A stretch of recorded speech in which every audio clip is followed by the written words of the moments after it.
بسم الله الحمد لله رب العالمين وصلى اللهم وسلم على سيدنا محمد وعلى آله وصحبه أجمعين إن شاء الله كان بوالا يتوسن يرجن يتجويد تمرتوچن من مامار ይሆናል ማለት ነው።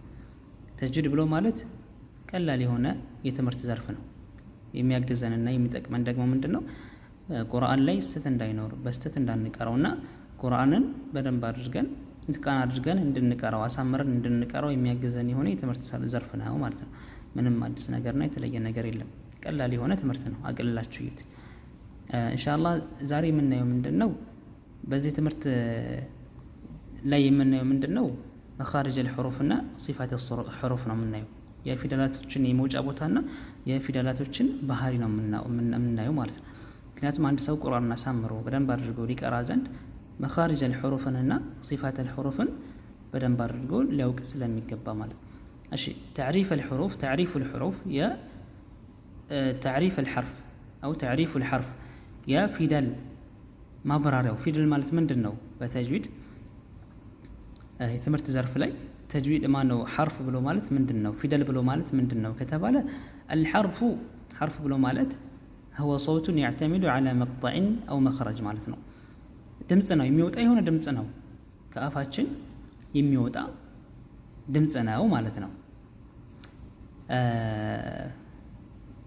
يعتمد على مقطع أو مخرج በሆነ ቦታ ላይ በመውጫ ቦታ ላይ ተገድፎ የሚወጣ የሆነ ድምጽ ነው ማለት ነው።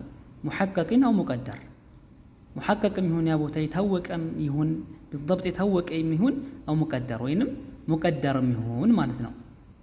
محقق ምንድነው? مقدر ምንድነው? ምሳሌው ጋር ይብራራልና ኢንሻአላህ محقق የምንለው እዚህ ቦታ ነው የሚወጣው ብለን ልንገልጸው የምንችለው የመውጫ ቦታ ምን ይባላል? مخرج محقق ይባላል። ለምሳሌ مقطع محقق ዳል محقق مقطع محقق مثلا الدال مقطع محقق የምንለው ወይንም مخرج محقق የምንለው የዳል መውጫ ለምሳሌ አድ ስንል اهدنا الصراط اهدي دي አድ ኢድ ኡድ ስንል መውጫ ቦታው የታወቀ ነው። እሱ ምንድነው? የመላሳችን ጫፍ ከላይኛው ከጥርሳችን መባቂያ አካባቢ ሲዳመር ወይንም ሲጣመር ነው ማለት ነው። አደ የመላሳችንን ጫፍ ከላንቃችን ጋር ከሱ ጋር ትይዩ ከሆነ ላንቃችን ጋር ስናዳምረው ነው ማለት ነው። ቀስቱን ያያችሁ እዚህ ጋር ነው በቃ ወይ መውጫው ቦታ ማለት ነው። እዚህ ጋር መخرج ሙቀደር የምንለው ደግሞ ለምሳሌ የحروف المد ብንይዝ ለምሳሌ አው ደግሞ الالف المديه እዚህ ጋር አለች።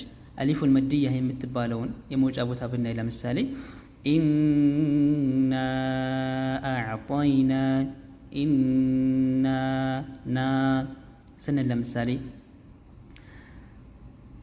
يا ألف مد يا يموج أبو تازيجانو جو في العلماء الزيجا كازي جمرو اسكا زيد رسال لو كفتت بوتا يا ألف مد يا يموج أبو تانا ويلالو سلازي الزي بوتانا وبلنا እዚህ ከምላሳችን ጋር ምላሳችን ከላይኛው ላንቃ ጋር ሲያያዝ ነው ወይንም ከጉሮሯችን ከዚህኛው ክፍል ነው የሆነ ግልጽ አድርገን የምንናገረው አይደለም።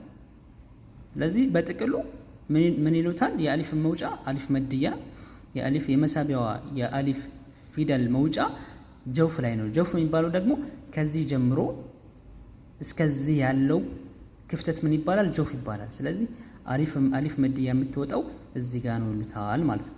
ስለዚህ መخرج محقق የምንለው በቃ ጥርት አድርገን እዚህ ቦታ ነው የምንለው ነገር ነው የመውጫው ቦታ ማለት ነው። ልክ እዚህ ጋር እንዳየነው እንዳለን መخرج ሙቀደር የምንለው ደግሞ ግልጽ አድርገን እዚህ ቦታ ነው ብለን بالضبط የማንናገረው ነገር ነው ማለት ነው።